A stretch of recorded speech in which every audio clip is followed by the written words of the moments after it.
The Physiology of Drunk Driving, Visual Acuity, Motor Control, and Reaction Time, Part 2.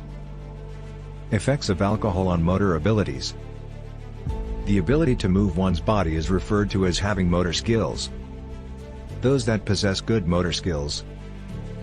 The capacity to precisely move their body, for example, reaching out to hit a small button on a control panel without missing it. The capacity to regulate movement speed, for example shooting your hand out to snatch an object before it falls to the ground, or moving your hand slowly and smoothly over paper to draw a delicate line. The capacity to regulate movement's intensity, for example to grip a heavy object firmly or a delicate object lightly. The capacity to plan many movements, for example pressing the brake pedal with your foot while shifting gears with your hand. The physical act of driving absolutely depends on these motor abilities. Since early infancy, when we first learn to regulate our bodies, we perform each of these thousands of times every day without thinking twice. Alcohol, however, interferes with the signals our brains send to govern our motor skills, making it impossible for us to move our bodies precisely, swiftly, with precise power, or in unison. A police officer may ask a suspected drunk driver to walk in a straight line or touch their nose with their eyes closed because alcohol has a negative impact on motor abilities. They won't be able to complete these easy tasks if they are even mildly inebriated. Imagine how your ability to drive will be impacted if you are unable to even walk straight. Driving is a far more difficult physical activity. Under the influence of alcohol and while driving, one poor muscular control will make it difficult to perform simple driving functions, such as changing gears, turning on your turn signals, or applying the brakes gradually. 2. Your inability to manage your pace and force will cause you to overcompensate for small errors. 3. Poor coordination will make it difficult to manage several things at once and will make movement inefficient. Moving off from a stop or making a turn are examples of maneuvers that need for multiple actions to be executed simultaneously. 4. Your reaction time will slow if you can't move rapidly. You might choose to steer clear of a traffic hazard, but you might not be able to move quickly enough to do so due to your physical limitations. In addition to eye impairment, reduced reaction time is likely the most harmful side effect of alcohol use. You need to move swiftly behind the wheel not just to avoid an imminent threat. If you can't react quickly, routine driving situations like stopping at an intersection or changing lanes will become risky right away. Response time. It is fatal to operate a vehicle when under the influence of alcohol. It would be extremely risky to try to drive when having either low vision or weak motor abilities, let alone when both of these impairments coexist.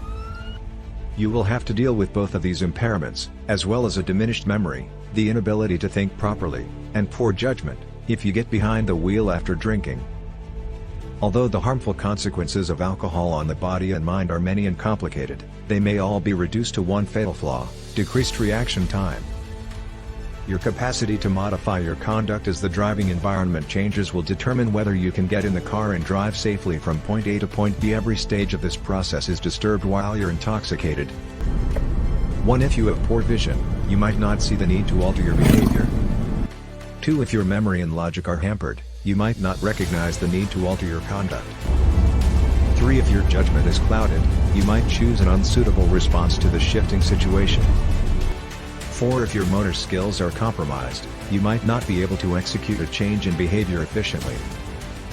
Your mind and body will move through each of these phases much more slowly than usual, even if they do so without making any mistakes. You run a red light, strike another car, hit a pedestrian, or plow off the side of the road before you try to stop, slow down, speed up, merge, or turn. There is no safe degree of drunkenness. How much alcohol is safe to consume before getting behind the wheel? There is a pretty clear solution to this very crucial topic. There is absolutely no safe dosage. People believe that since it is legal, any amount of alcohol that lowers their blood alcohol content, BAC, below the legal limit of 0.08% must be harmless. This is the furthest thing from the truth. We are aware that two individuals with the same blood alcohol content can be intoxicated to completely different degrees.